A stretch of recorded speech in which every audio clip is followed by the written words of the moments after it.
cautiously forward, wondering what had happened to the enemy. And for a while there, it looked like we were tourists having ourselves a real ball. Along the way, one of the GIs picked up an innocent-looking piece of paper, which turned out to be a Japanese field order. It stated, "All Filipinos found on the field of battle were subject to immediate execution." This applied to all Filipinos in Manila. Filipino guerrillas brought in reports that American and Allied prisoners were starving and being mistreated in the city. So we stepped up the pace in the outskirts of Manila and finally established contact with the enemy. But we soon lost it, and we realized that the Japs were withdrawing to the heart of the city. At Grace Park, where the monument stands, snipers took pot shots at us and slowed down our advance somewhat. And the only satisfaction I recall here was that my outfit was the first to enter Manila proper.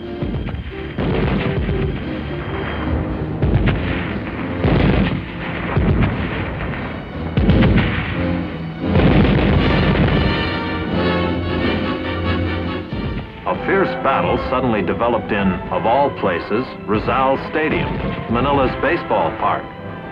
The enemy had dug himself in under the stands, and we slugged it out with him with no cover.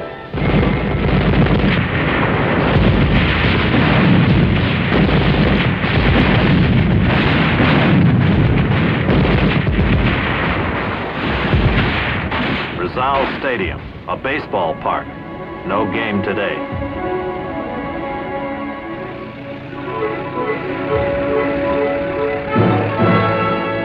Then we raced into the University of Santo Tomas and liberated, along with you, hundreds of American and Allied internees. It had been 3 years since this pathetic group of prisoners had seen a free American or a square meal. Everyone in Santo Tomas was fortunate that there had been U.S. Army and Navy nurses who had been captured on Corregidor to care for you during those dark years. After we arrived, wires were sent home by the internees, and many replies came back in a few hours, affecting some noticeably.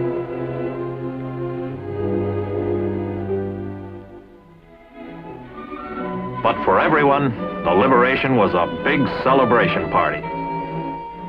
Kids who'd had no toys for 3 years now had giant-sized ones. And all of us were discussing how wonderful it was that the nightmare was over, at last.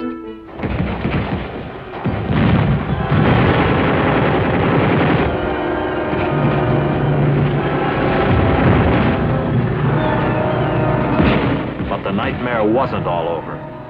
The enemy started shelling us at Santo Tomas. We saw internees who'd survived the 3 years as prisoners killed by the incoming fire. I'll never forget how the shelling of this non-military target continued for several days while we evacuated the seriously ill and injured. Finally, the shelling of Santo Tomas let up. The Japs needed their artillery fire more urgently elsewhere. Then the internees were evacuated to the States, most of them by plane. But I guess you'd remember more about that evacuation than I would. I'll never forget it. If you'd been a few more days rescuing us, I don't think my wife could have held out. But she made it okay, thanks to you and your buddies. That's the way the ball bounces. You never know when you can help the next guy. Yeah. I remember when I left Luzon, the battle in Manila seemed to be getting worse. Yeah, it sure was. What with the excitement of going back to the States after being a prisoner for 3 years, I never did get the dope straight on how the final stages of the battle went. It's all kind of fuzzy in my mind. All I know is we won, but it was quite a scrap, wasn't it? It was rough. Yeah, I know. How'd you make out after I left? Well, we got ourselves a good taste of street fighting. Being jungle GIs up till then, we found we had a lot to learn about fighting in city streets and big office buildings. But we learned fast. Combat is one thing for sure, a good teacher. How'd you come out? Oh, me personally, okay, but not so for some of the others. The deeper we got into Manila, the more fanatical the Jap resistance became. They couldn't escape, and they wouldn't surrender, so they fought till they died, most of them anyway. Our casualties were heavy. And the more we moved into the heart of the city, the more the enemy took advantage of the huge government buildings for defensive positions. Some of the buildings had to be ripped apart stone by stone before we could continue our advance. The enemy defensive plan soon became apparent. He was fighting delaying actions to allow his troops to cross the Pasig River, which cuts Manila east and west right through the middle. We pressed forward as fast as we could through fantastic tangles of broken buildings.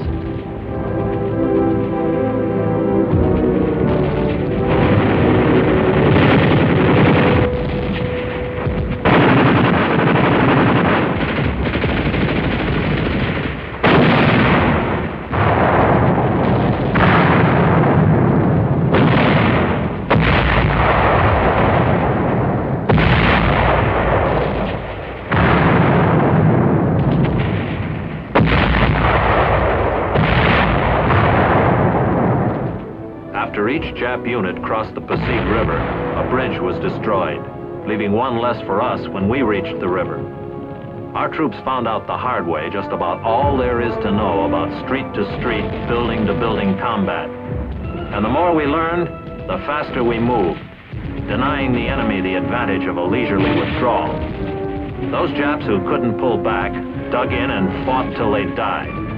Many Filipinos braved frontline fire, handing out cigars or candy to show their gratitude to us.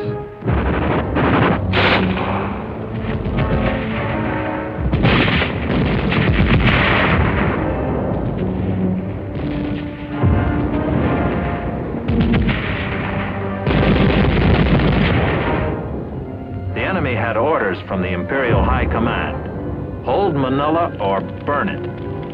The torch was put to those parts of Manila the Japs could no longer hold.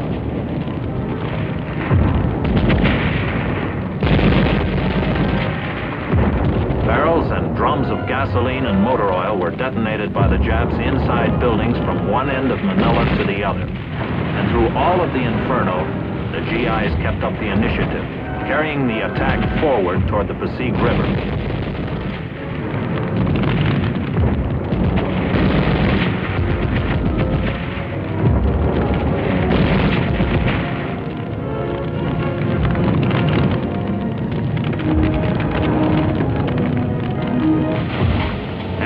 Firefighting equipment which had survived the street fighting was used, but it was hardly worth the effort.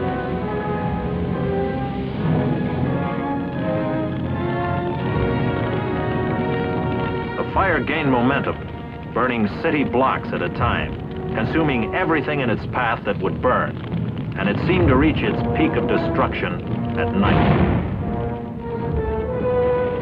The Battle of Manila had reached a decisive phase. We were north of the Pasig River, and the Japs were south and moving into the famed old walled city called Intramuros. We kept the enemy pinned down with our fire while we brought up troops to prepare for a boat crossing of the Pasig.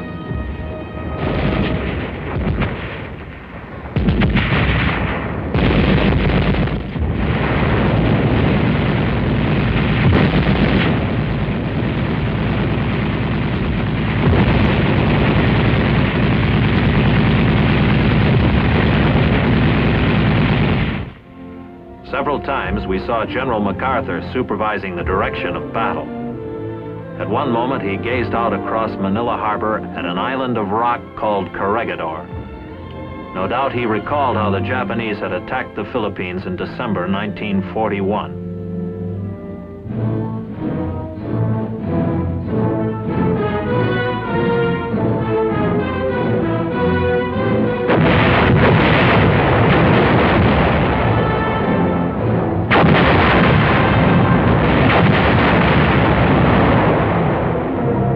Then in May 1942, the enemy swarmed over Corregidor. No doubt, too, the general had many times pondered the fate of his troops who were outnumbered, out of ammunition, food, and medical supplies, and thus compelled to surrender.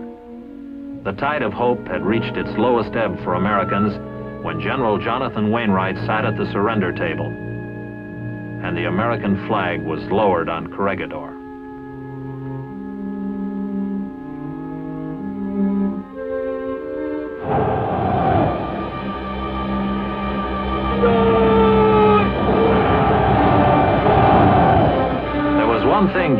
MacArthur wanted more information about. The condition of the prisoners taken on Corregidor and elsewhere in the Philippines. The word had gotten around about the death march, the forced march of the American prisoners by the Japanese, which caused many to die. These were the troops the general had in mind when he returned to the Philippines. The general had all of those depressing memories of 1942 to consider while he directed the battle in Manila 3 years later, during February 1945. An isolated pocket of Jap resistance developed in Manila's city prison, called Bilibid. Filipinos brought in word that American prisoners, many captured on Corregidor, were being held in Bilibid. We stepped up the attack and raced toward the city prison.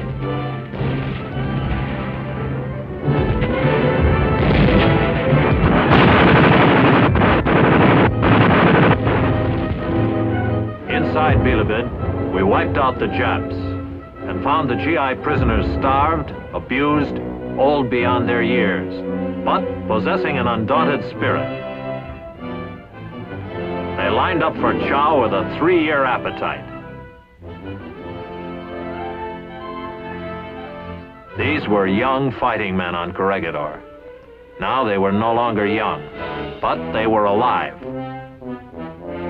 While the battle raged on, preparations were made for an aerial invasion of Corregidor. For Manila could not be secure without Corregidor in our hands.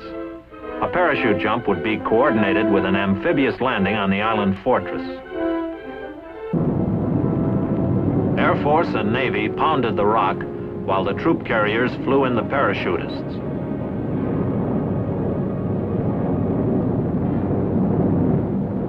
And when the drop zone on Corregidor was lined up, there was nothing left to do but jump.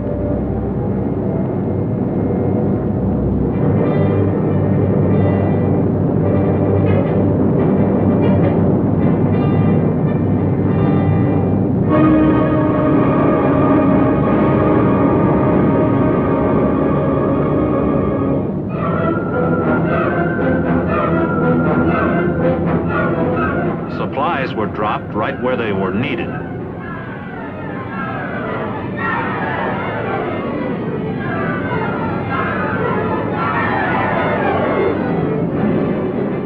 While the parachutists seized their objectives on top of the island, an amphibious task force hit the beaches.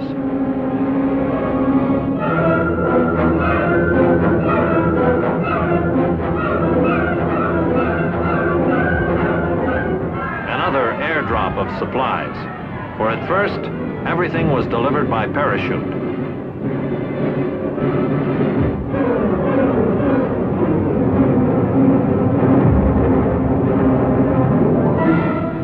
Although Corregidor was lightly defended, every Jap there fought a fanatical battle. While the island fighting continued, the battle in Manila was going into the final phases. All of the enemy forces alive had withdrawn into the walled city south of the Pasig River. Now the Japs literally had their backs to the wall. They couldn't escape and wouldn't surrender. So we got set for the final round.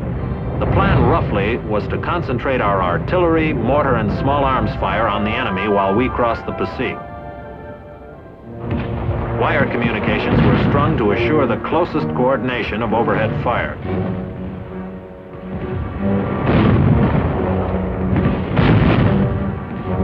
Finally, when everything was all set, the order was given to commence firing.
lined up assault boats and amphibious tracked vehicles and then made the first river crossing attempt.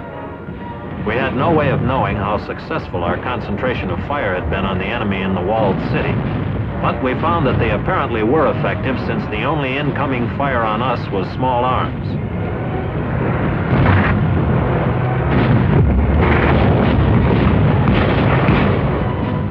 Soon we were pouring across the river, getting established on the south side and moving toward the closest wall of the walled city.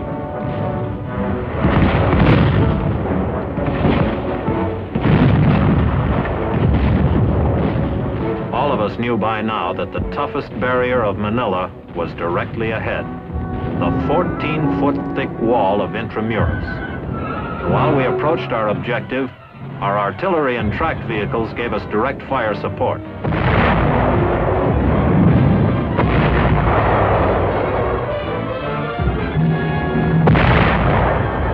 Between the river and the walled city was an open park area. And as we moved over it, we realized that this was the first open spot we had crossed since the Battle of Manila had begun.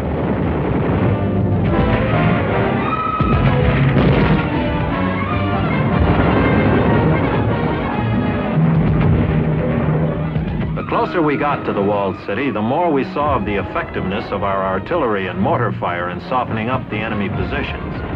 Filipinos willingly pointed out prepared defensive positions of the enemy.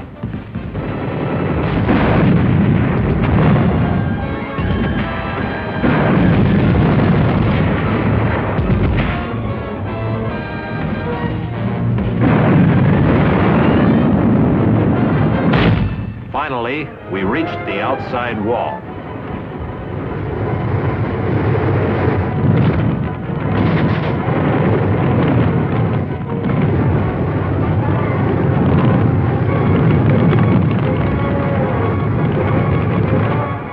It took a great deal of probing to find the proper place to make the assault. For breaching this fortress was no easy matter, regardless of how much artillery we had poured into it. But we finally cracked it.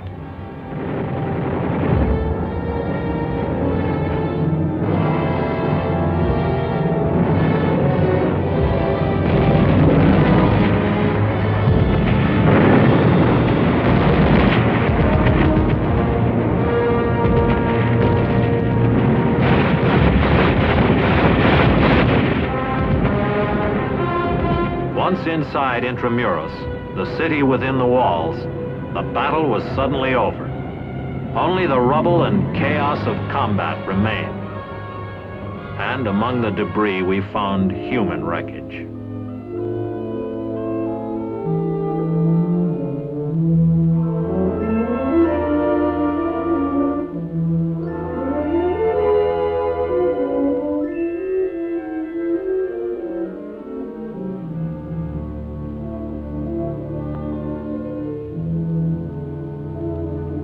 Many of the Filipinos who had lived in Intramuros were dead.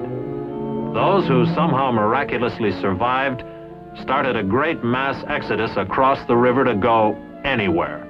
Anywhere away from the horrors of the walled city.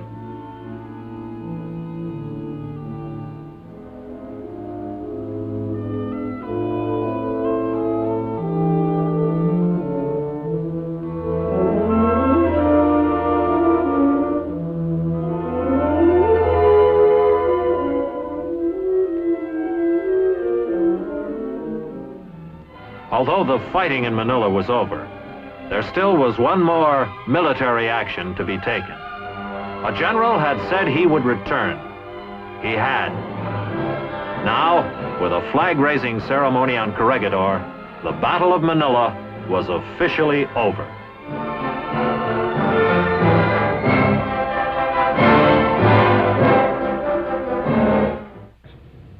And that's how the Battle of Manila went. It was a rough one. Gruesome at times. And I thank my lucky stars I got out of it okay. Some of my best friends didn't. Maybe you'll understand how indebted I feel towards them. Yeah, I guess so. Look, you gotta come out to the house and see the wife. I can't tell you how happy she'll be to meet you again. Why don't you come out some night for dinner? Soon. Whatever you say. Good.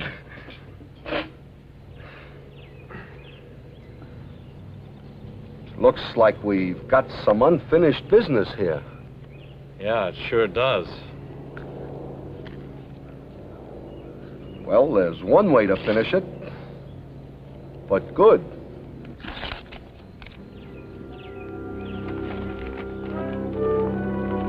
That's just the way it happened, and a good finish it was for a true story. In an important sense, the incident has meaning for all of us, for it brings into sharp focus the great sacrifices and courage which typify our armed forces. It is this type of unsung action that gives depth and meaning and purpose to military history and to a country's heritage. Oh yes, one more thing I'm sure about. It'll be a long time before I can forget Charlie's Place. It will always remind me of a certain careless motorist and a good-natured, forgiving cop.